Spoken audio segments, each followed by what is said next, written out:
Hi అండి, welcome back to my channel start my recipe. ఈరోజు మనము బఠానీ ఆలుగడ్డ మసాలా కర్రీ చేసుకుందాము. మసాలా కర్రీకి ఏమేమి కావాలో చూసేద్దామా.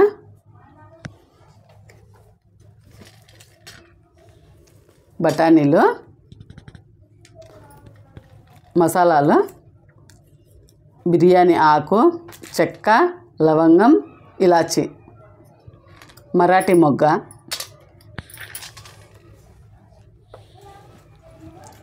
ఆలుగడ్డ, గరం మసాలా, అల్లం వెల్లుల్లి పేస్టు, కారం, ధనియా పౌడరు, పసుపు, ఉల్లిపాయ, టమాటా, సాల్ట్.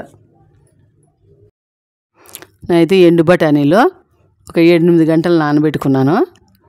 మనం ఇప్పుడు కుక్కర్లో 3 విజిల్స్ పెట్టుకుందాము. కుక్కర్లో వేసుకున్నాం కదా, కుక్కర్కి మూత పెట్టేసుకుందాము.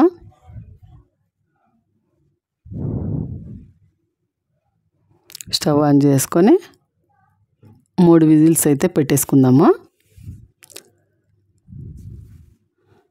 మనం బఠానీ కర్రీకి అయితే మసాలా కర్రీకి స్టవ్ ఆన్ చేసుకొని గిన్నె పెట్టుకున్నాను. అందులో ఇప్పుడు మనము బిర్యానీ ఆకు, చెక్క, లవంగము, మరాఠీ మొగ్గ వేసుకుందాము. ఇవి వేయడం వల్ల మసాలా అనేది బాగుంటుంది. కర్రీ అయితే మంచి స్మెల్, టేస్ట్ బాగుంటుంది. చూడండి, ఆ మసాలా మనం చిటపటలాడిద్దాము. చిటపటలాడి మంచి ఫ్రై అయితే చాలా బాగుంటుంది. అందులోనే నేనైతే 2 ఉల్లిపాయలు సన్నగా కట్ చేసుకొని వేసుకున్నాను. అందులోనే కరివేపాకు, అల్లం వెల్లుల్లి పేస్టు, ఉల్లిపాయలు అల్లం వెల్లుల్లి పేస్ట్ ఫ్రై అయ్యేదాకా వేయించుకుందాము.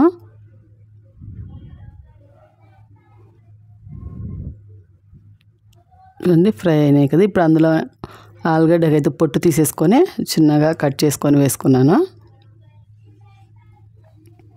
అలాగే కొత్త వాళ్ళు ఎవరైనా నా ఛానల్ చూస్తున్నట్లయితే సబ్స్క్రైబ్ చేయండి, లైక్ చేయండి. చూడండి, ఆలుగడ్డ ఉల్లిపాయలు ఫ్రై అయినాయి కదా. ఇప్పుడు అందులో మనం చిటికెడు పసుపు, అందులోనే రుచికి తగినంత సాల్ట్ వేసుకున్నాం కదా. ఒకసారి కలుపుకుందాం మనము. ఈ పసుపు, సాల్ట్ ఆలుగడ్డ ముక్కలకు పట్టేలాగా. చూడండి, పసుపు వేయగానే మంచి కలర్ అయితే వచ్చింది. అందులోనే బాగా మాగిన టమాటాలు 2 అయితే తీసుకున్నాను. నేను సన్నగా కట్ చేసుకొని వేసుకున్నాను.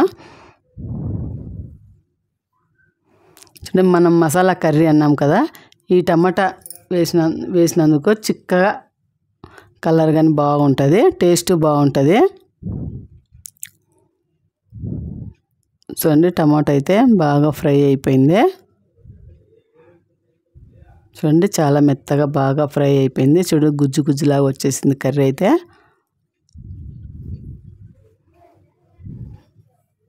ఇప్పుడు మనం అందులో బఠానీలు అయితే 3 విజిల్స్ అయితే వచ్చాయి. ఇప్పుడు మనం మొదటి చూద్దాము. బాగా ఉడికిపోయినాయి బఠానీ అయితే. చూడండి, మనం తీసి చూద్దాము. చూడండి, ఇలా పట్టుకుంటే మెత్తగా అయిపోవాలి. చేతితో మనం ఇలా ప్రెస్ చేస్తే చూడండి బాగా ఉడికిపోయినట్టు.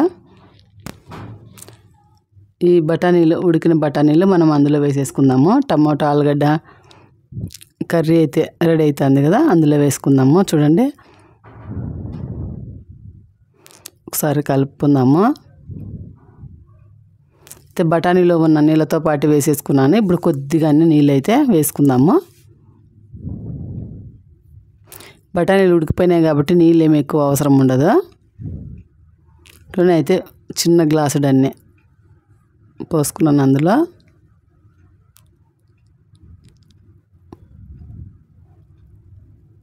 బాగా ఇప్పుడు ఉడకనిద్దాము. అందులోనే 1 టీ స్పూన్ కారం, మనమైతే కారం వేసుకున్నాం కదా, అందులోనే 1 టీ స్పూన్ ధనియా పౌడరు వేసుకున్నాం కదా. ఒకసారి ఈ పౌడర్ కలిసేలాగా కలిపేసుకుందాము.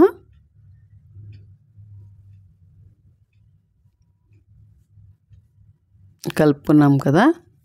ఇప్పుడు మనం బాగా ఉడకనిద్దాం ఒక 5 నిమిషాలు. మూత పెట్టుకొని మనం మూత తీసి చూద్దాం. 5 నిమిషాలు అయింది చూడండి. బాగా ఉడుకుతుంది మసాలా అయితే.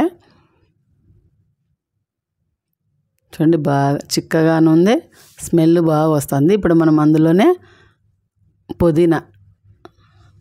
కొద్దిగా పుదీనా వేసుకుందాము. పుదీనా వేయడం కానీ చాలా బాగుంటుంది. అందులోనే 1 టీ స్పూన్ గరం మసాలా వేసుకుందాము. పుదీనా గరం మసాలా కలిసేలాగా ఒకసారి కలిపేసుకుందాము. చూడండి బాగా చిక్కగా వచ్చింది కర్రీ అయితే.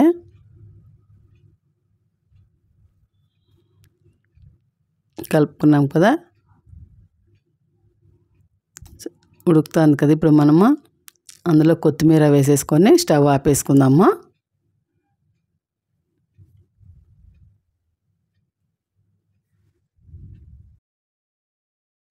ఎంతో టేస్ట్గా ఉండే బఠానీ ఆలుగడ్డ మసాలా కర్రీ అయితే రెడీ అయిపోయింది. దోశలేకైనా చపాతీలేకైనా చాలా బాగుంటుంది. అలాగే ఈ బఠానీ ఆలుగడ్డ మసాలా కర్రీ మీకు నచ్చినట్లయితే సబ్స్క్రైబ్ చేయండి, లైక్ చేయండి, కామెంట్ అయితే పెట్టండి ఎలా వచ్చిందనేసి.